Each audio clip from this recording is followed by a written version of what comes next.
Assalamualaikum warahmatullahi wabarakatuh.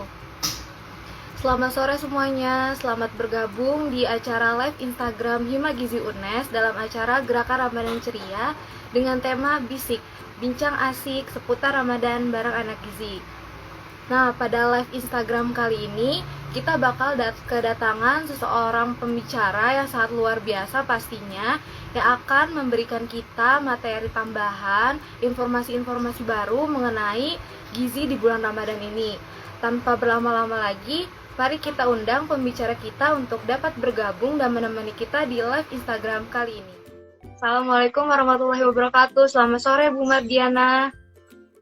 Selamat sore, mohon maaf ya, saya dalam perjalanan jadi mungkin agak goyang-goyang. Apa kabar Bu Mardiana?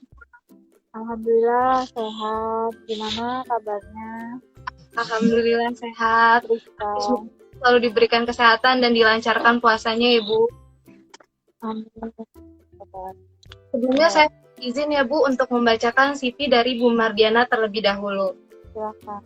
Nama Mardiana SKM MSI, tempat tanggal lahir Bogor 20 April 1980. Jenis kelamin perempuan, agama Islam, alamat Kelipang Pesona Asri Regensi, nomor 101 Semarang. Riwayat pendidikan SDN 03 Jakarta, SMPN 115 Jakarta, SMAN 126 Jakarta, Akademi Gizi Departemen Kesehatan Republik Indonesia Semarang, S1 Kesehatan Masyarakat Undip, S2 Ilmu Gizi Undip. Riwayat organisasi, pengurus Persagi DPD Jawa Tengah, pengurus IAKMI Pengda Jawa Tengah, pengurus Ilmagi S2 Undip. Kontak person 0812 25 20 6480. Email mardiana.ikm@mailunes.ac.id. Moto hidup, hidup hanya sekali, hiduplah yang berarti. Baik teman-teman semua, pada kesempatan kali ini, tema yang akan dibahas yaitu perkembangan gizi di bulan Ramadan. Wah, tentunya tema ini merupakan tema yang menarik ya teman-teman untuk dibahas lebih lanjut. Maka dari itu, untuk mempersingkat waktu, mari saja kita langsung masuk ke materi yang akan dibawakan oleh Bu Mardiana. Sebelumnya, kepada teman-teman yang memiliki pertanyaan, diharapkan untuk menyiapkan pertanyaannya, karena pada akhir penyampaian materi nanti akan diadakan sesi tanya jawab. Kepada Bu Mardiana, waktu dan tempat saya persilakan untuk menyampaikan materinya. Assalamualaikum warahmatullahi wabarakatuh. Waalaikumsalam warahmatullahi wabarakatuh. Alhamdulillah pada sore hari ini mudah-mudahan dalam kondisi sehat semua. Kita sudah hampir 10 hari menjalankan ibadah puasa. Semoga bisa full sampai 10 hari ke depan. Dan ini 10 hari terakhir ini merupakan waktu yang baik gitu ya, di dalam bulan suci Ramadan untuk kita meningkatkan ibadah. Nah, dalam hal ini salah satu yang penting yang harus diperhatikan juga karena nanti di 10 hari terakhir Ramadan ini biasanya kita banyak di masjid begitu ya, banyak beribadah, iktikaf dan lain-lain. Tentunya salah satu yang terpenting untuk menjaga imunitas ini asupan gizi.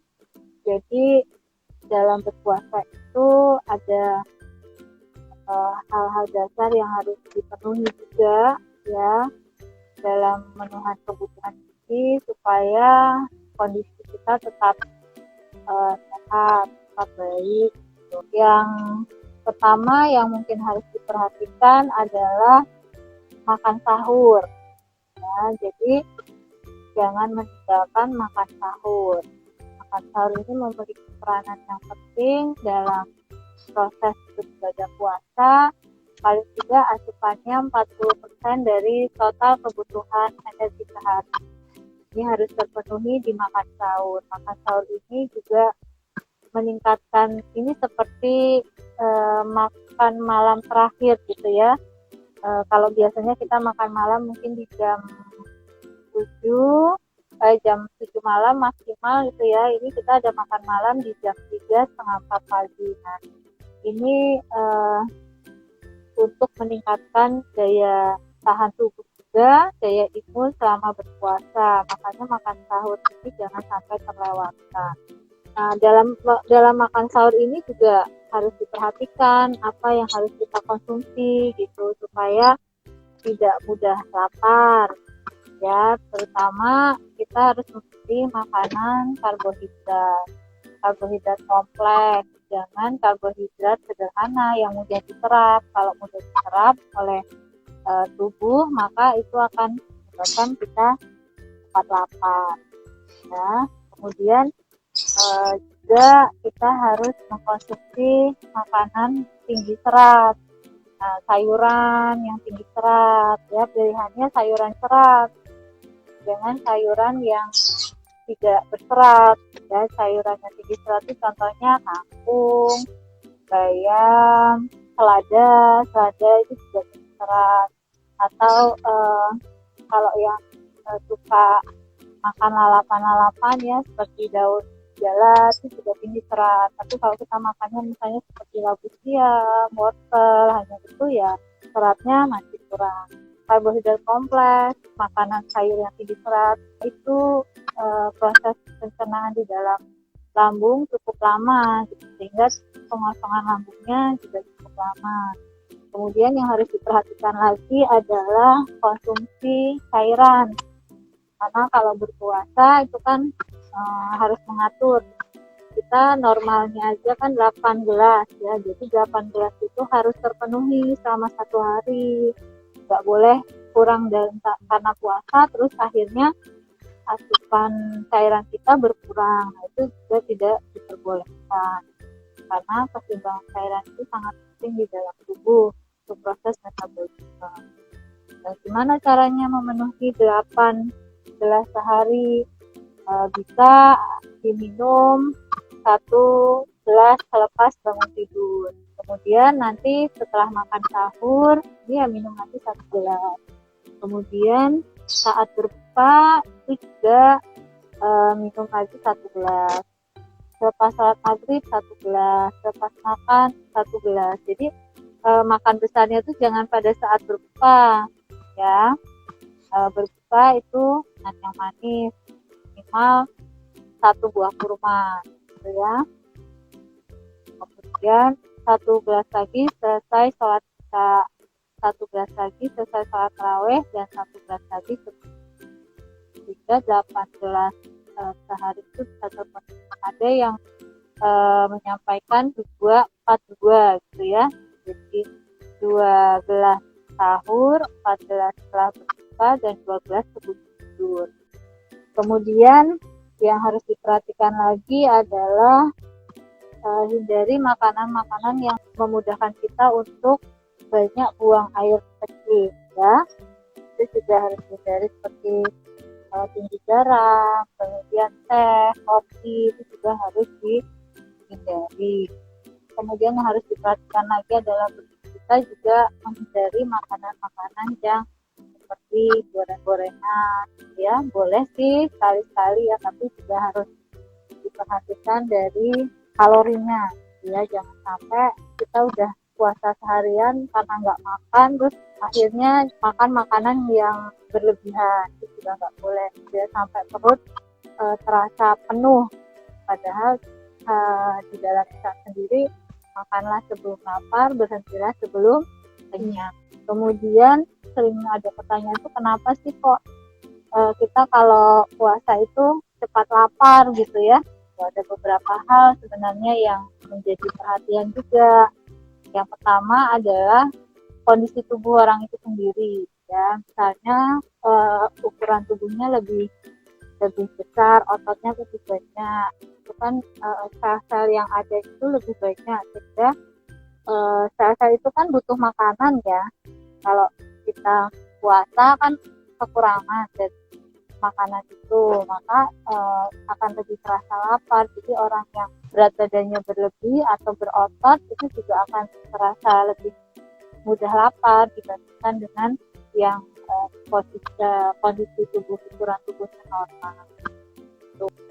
kalau kita kekurangan energi, ya pasti kita ada defisit energi ketika puasa. Nah, untuk pencapaiannya tubuh bagaimana ya? Tubuh memecah yang ada di dalam tubuh cadangannya selain dari karbohidrat, ya ada protein, lemak. Kemudian itu adalah pengaturan makannya yang kurang baik.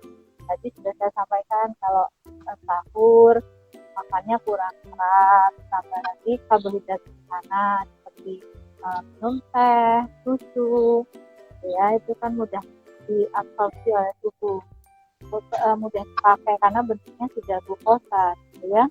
Kemudian aktivitas juga perlu diperhatikan dalam berpuasa. Ada istilahnya itu fit ya, frekuensi, intensitas, time dan timing, gitu ya. Jadi kalau melakukan aktivitas, kita pilih kapan waktu yang tepat, misalnya menjelang berbuka, itu menghindari untuk terjadinya pengurangan energi yang besar, karena kan setelah itu bisa langsung diganti energi yang keluar. Kemudian misalnya mau olahraga pagi, terus nanti kemudian kita juga bekerja padahal asupannya kurang, nah itu juga bisa mengganggu aktivitas. Nah, di dalam tubuh itu kita juga ada hormon yang bekerja untuk menyatakan lapar dan kenyang. Kemudian sebenarnya di dalam tubuh itu sudah ada sistem metabolisme yang mungkin kita ketahui, istilahnya adalah autofagi, di mana ketika tubuh mengalami defisit energi, ada gen yang bekerja dari yang satu menangkap sel-sel tubuh yang rusak akibat defisit energi, kemudian dihancurkan oleh sel lisosomnya, kemudian itu didaur ulang digunakan lagi oleh tubuh untuk mengganti zat-zat yang kekurangan. Masya Allah ya, sungguh hebat Allah menciptakan kita gitu dengan sistem yang sangat sempurna. Ketika kita kekurangan masih ada sistem tadi gen yang keluar gitu. Kalau kita nggak lapar, gen itu nggak aktif gitu. Itu yang mungkin perlu diperhatikan. Nah, tapi dengan kita sudah berjalan selama 20 hari berpuasa, itu tubuh tentu saja sudah melakukan adaptasi dengan proses metabolisme, ya. Bahkan dikenal puasa itu juga sebagai detoksifikasi, ya, membuang zat-zat ya, dengan proses tadi autofagi, sel-sel yang sudah rusak dibuang, lalu dipergunakan lagi oleh tubuh untuk memenuhi kebutuhan zat gizi yang kurang. Itu kemudian ada beberapa penelitian juga yang menyatakan bahwa dengan berpuasa itu justru bisa meningkatkan derajat pasien-pasien dengan kardiovaskular, jadi bisa meningkatkan LDL, mengontrol gula darah, diabetes, kemudian bisa mengontrol berat badan juga, gitu ya.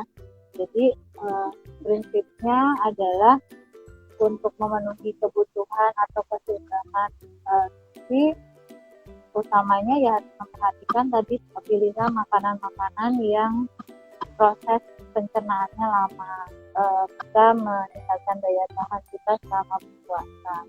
Biasanya kita kecenderungannya kan manis gitu ya, kemudian tinggi kalori dari goreng-gorengan.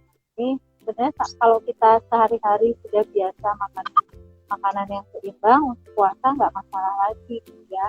Hanya nanti yang perlu ditekankan adalah tadi kecukupan cairan. Itu juga jangan lupa juga dalam melakukan selama bulan puasa kita meningkatkan imunitas itu dengan aktivitas fisik. Kalau yang nggak bisa olahraga ya cukup saat itu jalan.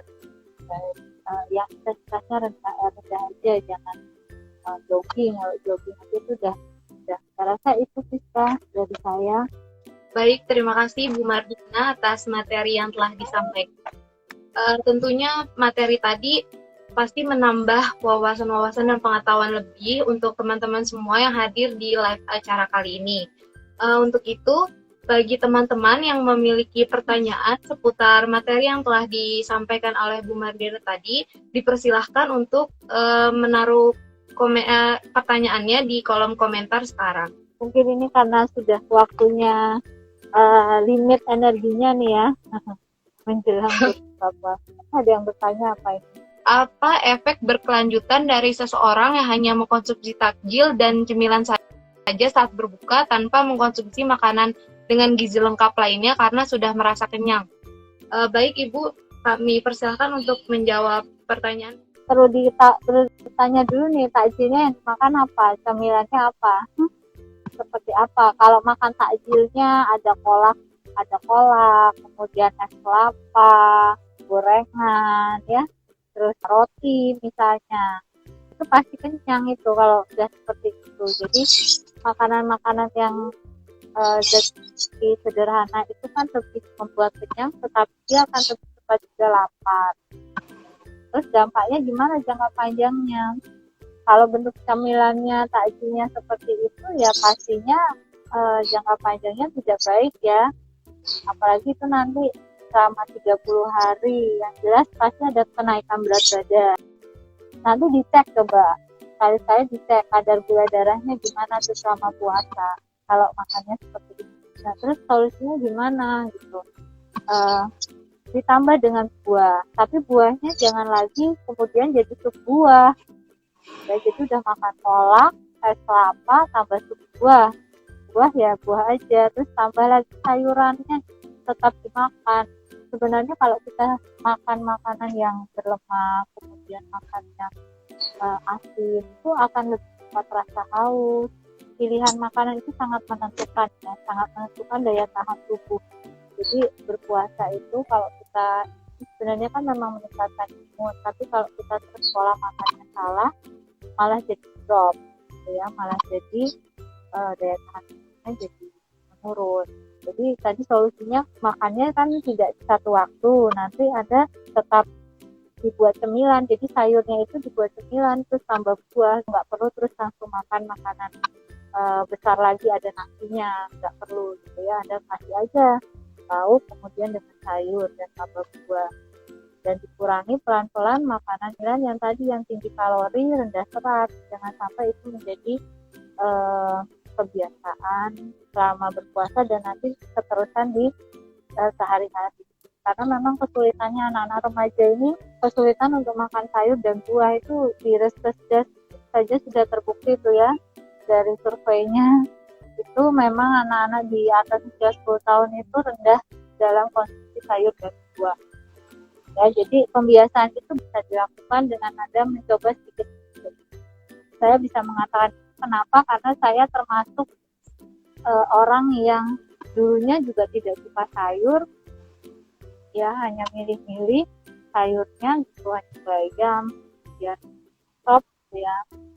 Tapi setelah ya mungkin karena qadarullah-nya saya harus kuliah di fisik dan harus tahu tentang semua jenis sayuran dan harus coba gitu ya, pelan-pelan sekarang dari yang rasanya pahit, yang rasanya ini ya bisa masuk semua. Jadi kalau misalnya menjadi alasan tidak bisa mengkonsumsi sayur itu sebenarnya nggak boleh menjadi alasan gitu, karena itu bisa dilatih dan apalagi sebagai perempuan yang nantinya akan menyusui, melahirkan, itu sangat dibutuhkan sekali ya, untuk kebiasaan sayur maupun buah.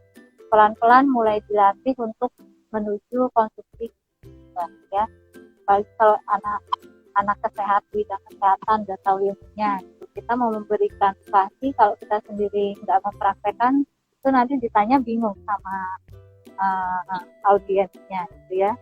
Tanya rasanya sayur ini gimana, nggak pernah makan Bu, lah tadi kok nyuruh saya makan misalnya gitu. Apa yang kita berikan ke orang lain, edukasi tentunya itu seharusnya sudah pernah kita lakukan. Baik, terima kasih kepada Bu Mardiana atas jawabannya. Pertanyaan kedua, saya pernah mendengar tentang pertentangan makan sayur bersantan ketika sahur. Apakah hal tersebut fakta atau mitos? Kepada Bu Mardiana, kami persilakan untuk menjawab. Ya, tadi sebenarnya sudah disampaikan juga kenapa sih kok nggak boleh atau disarankan untuk tidak mengkonsumsi makanan berminyak ya. Santan itu kan termasuk makanan berminyak. Jadi bukannya tidak boleh sebenarnya kalau untuk anak-anak menjelang remaja itu kan memang masih bukan lemak ya, tapi kalau sudah usianya 20 tahun ke atas kan harus diperhatikan. Jadi makanan-makanan berlemak itu kan santan begitu ya. Jadi sebenarnya bukan cuma hanya pada saat puasa, jadi pas sehari-hari pun juga lemak itu kan harus dibatasi maksimal hanya 20% dari kebutuhan. Karena lemak ini kan simpanan energi terakhir yang digunakan tubuh. Jadi kalau kelebihan kan dia akan disimpan di dalam tubuh, kemudian bisa menyebabkan aterosklerosis, menjadi penyumbatan di pembuluh darah, tentunya oksigen ke dalam tubuh, sirkulasinya juga tidak lancar. Kalau kita kekurangan oksigen, sirkulasinya terhambat kan jadi mudah ngantuk, mudah capek, mudah lelah gitu ya. Jadi sebenarnya bukan hanya karena puasa, tapi makanan itu memang dibatasi. Itu kita. Baik Ibu, terima kasih atas jawabannya. Semoga jawaban dari Bu Mardiana tadi dapat menjawab dari saudari Ansal Sabil. Baik teman-teman semua, sesi tanya jawab telah berakhir. Saya mengucapkan terima kasih atas antusias teman-teman semua yang telah bertanya. Dan juga saya mohon maaf apabila ada beberapa pertanyaan yang tidak dapat terjawab karena terdapat keterbatasan waktu. Sebelumnya, saya mohon izin untuk dapat menyampaikan kesimpulan materi yang telah disampaikan oleh Bu Mardiana tadi secara garis besar. Nutrisi yang tepat dapat membantu pertumbuhan yang sehat. Selain itu juga dapat memperkuat sistem imun tubuh dan meningkatkan perkembangan kognitif kita. Tidak terkecuali pada saat puasa, asupan gizi yang tepat sangat diperlukan untuk menjaga tubuh agar tetap sehat selama menjalani puasa. Terdapat beberapa cara yang dapat dilakukan dalam menjaga asupan gizi ini. Yang pertama, mengatur asupan menu sahur, seperti mengkonsumsi karbohidrat kompleks, mengkonsumsi makanan dengan kadar air yang tinggi, serta mengurangi konsumsi minuman berkafein. Yang kedua, mengatur asupan menu berbuka, seperti yang tadi telah dikatakan, yaitu menghindari makanan yang kaya akan lemak, terus menghindari makanan dengan garam yang tinggi, serta makan dengan cukup dan teratur. Lalu yang ketiga, memenuhi cairan dengan cara memperbanyak konsumsi air putih kurang lebih 8 gelas per hari. Baik, tidak terasa teman-teman, kita sudah berada di penghujung acara. Maka dari itu, saya persilahkan kepada Ibu Mardiana untuk dapat memberikan closing statement-nya. Kepada Ibu Mardiana, saya persilahkan. Terima kasih atas kesempatannya. Saya bisa sharing ya tentang gizi seimbang selama Ramadan. Semoga Ramadan tahun ini bisa tetap sehat dengan kondisi yang berbeda di tengah pandemi, dengan prinsip-prinsip seimbang yang kita jalankan, kecukupan sayur, kemudian kurangi gula sederhana, ya, tinggi serat. Itu mudah-mudahan puasa kita bisa terjaga dan daya tahan kita bisa tetap terjaga juga, ya. Walaupun di tengah pandemi kita harus tetap semangat dan anjuran pemerintah juga kita tidak boleh mudik gitu ya. Semoga selalu sehat, bisa tatap muka ya, kuliah bertemu gitu ya. Mudah-mudahan Allah memberikan di tahun kita bisa perlahan dengan situasi yang normal yang baru, mudah-mudahan bisa tetap konsisten karena puasa ini tidak hanya Ramadan ya, masih ada puasa Kamis. Kalau yang sanggup ada puasa Daud gitu, itu salah satu treatment tubuh ya, detoxnya nggak usah susah-susah.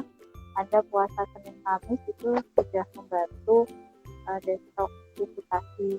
Baik, terima kasih kepada Bu Mardiana karena telah menyempatkan waktunya untuk dapat bergabung bersama kami di acara live ini. Dan terima kasih kepada Bu Mardiana juga yang telah memberikan materi mengenai keseimbangan gizi di bulan Ramadan ini serta menjawab beberapa pertanyaan dari teman-teman yang ada di acara kali ini. Semoga apa yang Ibu sampaikan dapat bermanfaat dan dapat diterapkan oleh teman-teman semua yang hadir pada live Instagram kali ini. Amin. Terima kasih banyak Bu Mardiana sudah menyempatkan waktunya. Ya, sama-sama. Semoga sukses untuk kedepannya Hima Gizi ya. Dan Amin. semuanya diberikan kesehatan. Amin. Terima kasih Bu. Assalamualaikum warahmatullahi wabarakatuh. Waalaikumsalam warahmatullahi wabarakatuh.